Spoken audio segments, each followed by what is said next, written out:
¿Qué tal? Dios te bendiga. Para mí es un placer, una vez más, saludarte.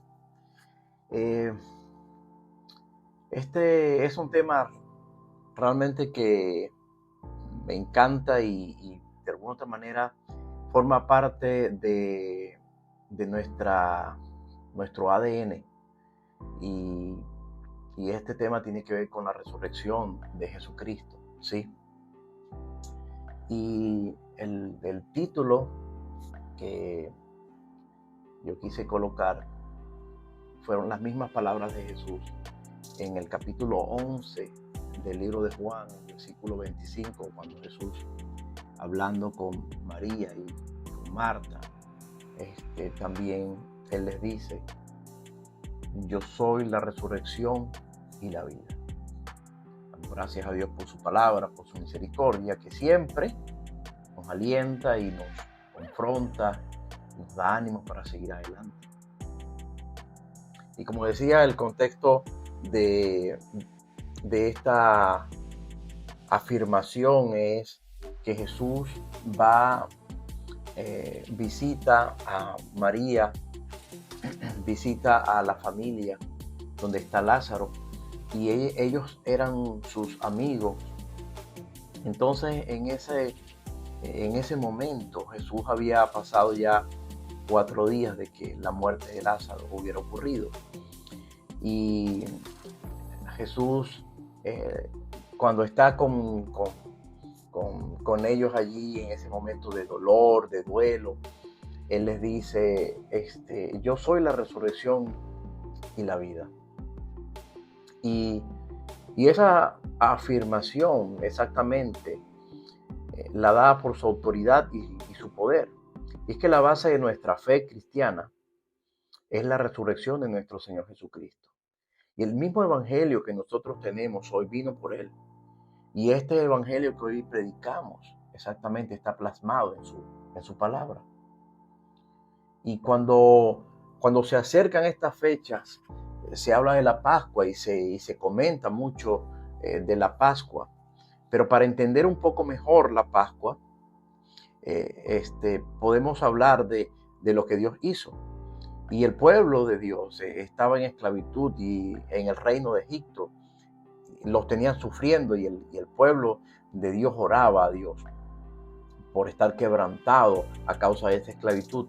Y Dios escucha la oración del pueblo y envía exactamente a un emisario que es Moisés, y Moisés va hasta el pueblo y les dice a Faraón: mira, es necesario que sueltes al pueblo de Dios, a que se vaya, que adore a su Dios. Pero el Faraón no quiere, y entonces Dios envía unas plagas, y Faraón no quiere, y así sucesivamente, hasta que Dios dice de una plaga o de una acción exactamente, no necesariamente una plaga, sino que les dice que tienen que matar un cordero, comérselo rápido, con hierbas amargas, pero la sangre de ese cordero, con esa sangre iban a pintar los dinteles de la casa, una marca. Iba a haber un espíritu de muerte, y donde no hubiera la marca, el espíritu iba a entrar. Todos los israelitas, todo el pueblo de Dios tenía que tener esa marca.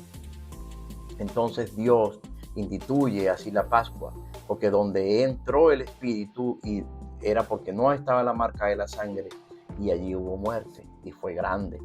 Entonces ahí el pueblo es liberado, es dejado libre.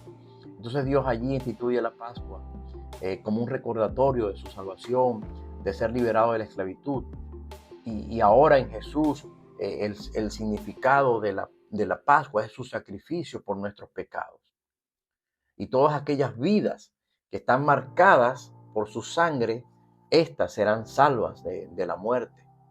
Y yo quería que pudiéramos ver varias cositas en relación a ese camino de Jesús hacia la cruz. Cuando Él dice: yo soy la resurrección y la vida, lo está diciendo antes de la cruz. Y Jesús entró, y habíamos hablado acerca de la entrada triunfal, pero una de las cosas que yo quiero en esta historia que podamos ver es el amor hacia Judas. El amor hacia Judas fue total. Jesús está con sus discípulos, y él estuvo en una cena Y en esa escena exactamente, cuando él organiza esa escena, él se sentó a comer y les mostró que en ese vino y en ese pan él representaba exactamente su sangre y su cuerpo. Pero en esa misma cena él les declaró que uno le entregaría. Y a lo que Lucas viene a decir en el capítulo 22, versículo 3, y Lucas describe que Satanás había entrado en Judas para entregar a Jesús. Pero Jesús ya lo sabía. Y aún así él siguió caminando con él, invitándole a cenar. Sería difícil realmente que nosotros pudiéramos invitar a alguien de una u otra forma que sabemos que es un traidor de nuestra amistad. Pero Jesús así mismo lo hizo. Lo hizo por amor. Lo hizo porque ya estaba anticipado. El mismo amor que hoy nos sigue dando a cada uno de nosotros. Y así como Judas, todavía también hay gente que traiciona la fe. Hay gente que traiciona exactamente el mismo amor que se les da a través de la misma iglesia. Hay gente que realmente a veces se porta de una manera que parece esta misma actitud de Judas. Una de las cosas que es interesante es que como iglesia puedas amar a tu pastor, puedas amar a tus hermanos. No traiciones esa confianza.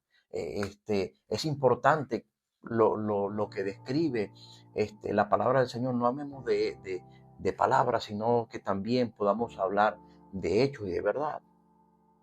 Y Dios así siguió amando a ese Judas. Y aún así en ese momento él pregunta, él dice, uno me va a entregar.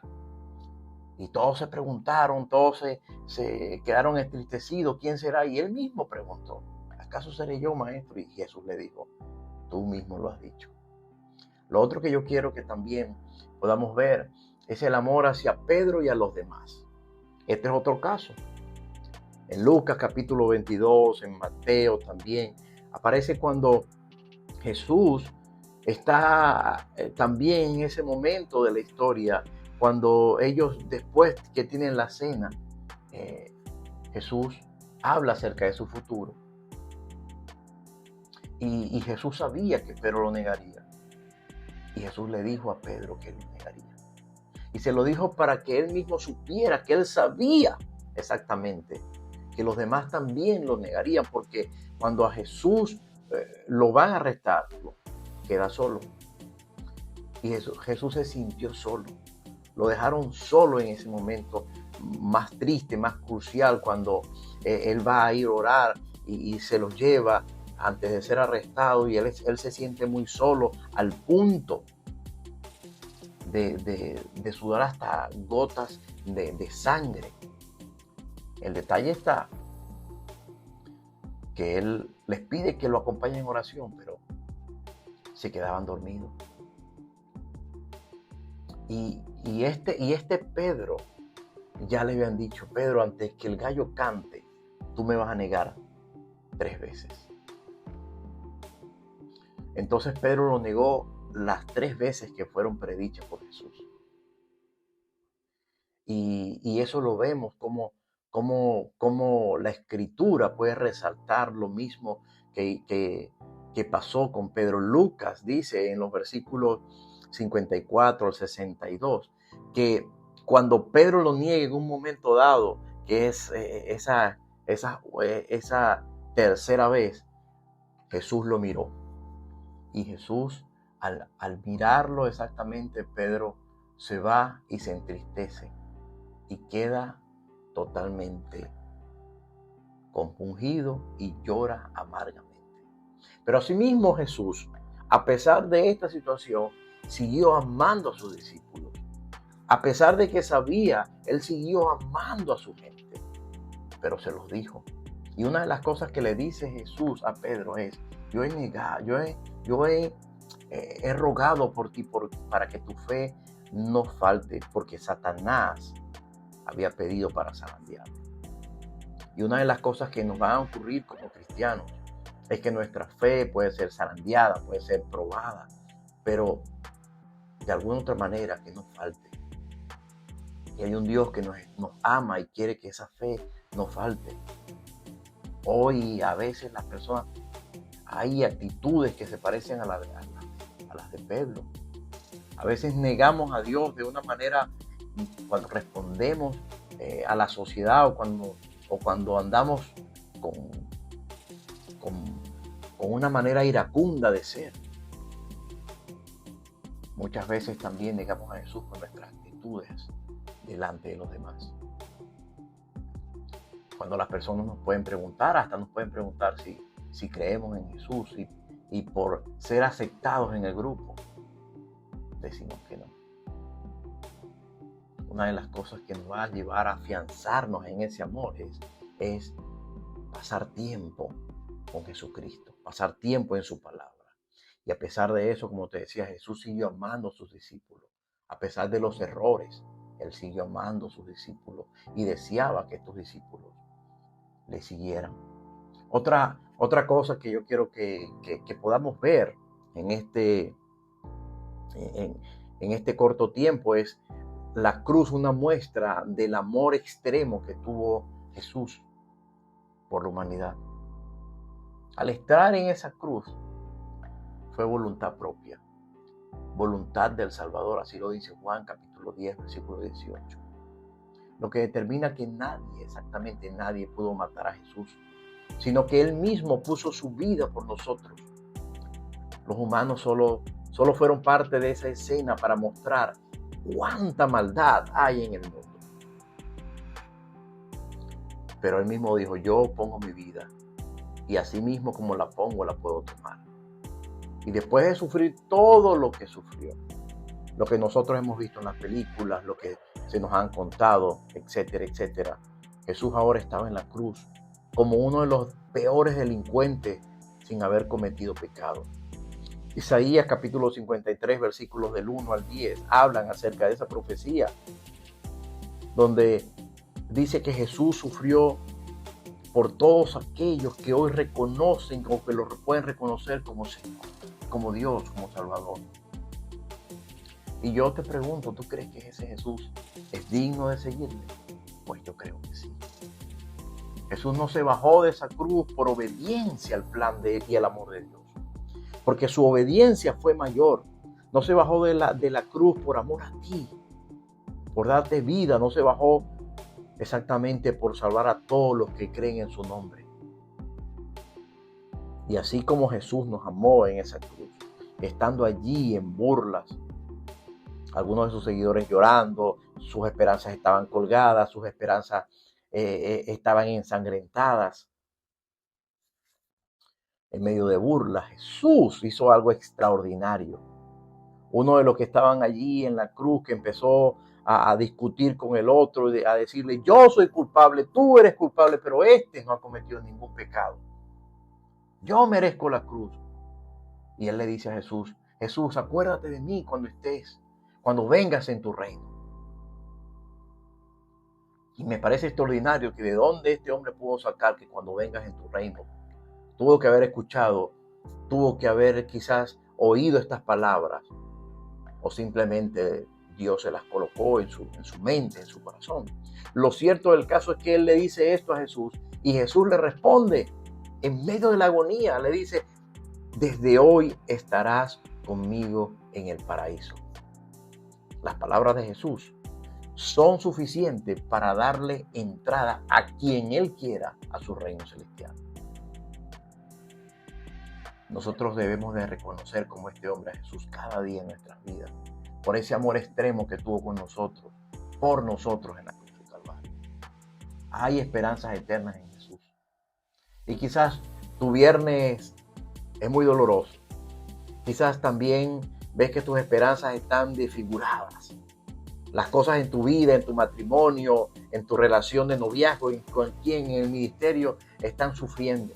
Pero cualquiera que sea la situación, yo quiero animarte a que como ese personaje en la cruz puedas mirar a ese Jesús que tiene autoridad, que tiene poder y ver que en Él hay un mejor futuro para cada una de tus cosas, para tu vida. Si Jesús es nuestra compañía, entonces las cosas van a estar mejor. Y otra de las cosas que yo quiero resaltar es que este Jesús ha resucitado. y Él vive por siempre, gloria a Dios. Todas las demás religiones no tienen un Dios que se haya levantado de la tumba. Todas las demás religiones lo que tienen es simplemente un yoísmo, un pensamiento humanista. Pero este Jesús resucitó. Jesús había dicho a sus discípulos desde antes que resucitaría al tercer día. Y en Juan capítulo 19, en ese versículo 30, Jesús está hablando exactamente de eso mismo. Y cuando realmente resucita, por allí estábamos hablando de un pequeño video que Jesús les dice a las mujeres acerca de que Él ha resucitado. Y Él dignifica exactamente a la mujer. ¿Por qué dignifica a la mujer? Porque la mujer en ese momento también de la historia era algo que tenía muy poco valor. Pero Él lo hace por amor. Él lo hace por amor porque de alguna otra manera su amor va hasta contra nuestras ridiculeces. Jesús dijo en ese momento de la cruz, consumado es. Y ese consumado es, era, todo está listo. El plan está hecho. Y estando entonces Jesús, habiendo ya resucitado, ellos fueron a María, fue a ver, y otra María Magdalena y otra María fueron a ver al tercer día. Y ellos entraron allí, no encontraron a nadie. Recordemos que había dolor en su corazón y fueron a atender a ese cuerpo, pero ahora no estaba. No estaba. ¿Qué pasó? ¿Dónde está? Entonces, hubieron dos ángeles con vestiduras blancas que estaban sentados uno de un lado y otro del otro lado a la cabecera. Y preguntaron por el cuerpo y ellos dijeron, mujer, ¿por qué lloras? Y ellas dijeron, porque se llevaron a mi Señor. Y habiendo dicho eso, ella apareció Jesús. Y el versículo 14 dice, y habiendo dicho eso, se volvió hacia atrás y vio a Jesús de pie. Pero ellas no se daban cuenta que era Jesús, sino que ellas pensaban que era un jardinero y estaba llorando. Y Jesús le preguntó, ¿por qué lloras? Y ella le dijo, Señor, es que no sé dónde está mi maestro. Si tú lo guardaste, dime dónde. Y Jesús le dijo, María. Y volviéndose ella, le dijo en hebreo, Raboni, que quiere decir maestro. Reconoció a su maestro. Esa voz de Jesús fue reconocida por María. Lo abrazó, pero él le dijo, no, tienes que ir a contar que yo vivo, que yo he resucitado. Y la misión de María es la misma que hoy nosotros debemos tener y que debemos de contar que Jesús vive. Y nuestra vida debe de reflejar que ese Jesús vive cada día en nuestra vida. ¿Es tu vida una muestra de ese poder? ¿O es tu vida una muestra de que Jesús está muerto? Una de las muestras de amor en la cruz exactamente es ese poder, que Él vuelve a lo suyo. Y yo te quiero invitar a que tú creas que este Jesús te ama. Y quiero invitarte a seguirle. Yo quiero invitarte a creer. Yo quiero invitarte a decirle a los demás, es verdad, este Jesús es el Señor. Él es la autoridad y Él está vivo.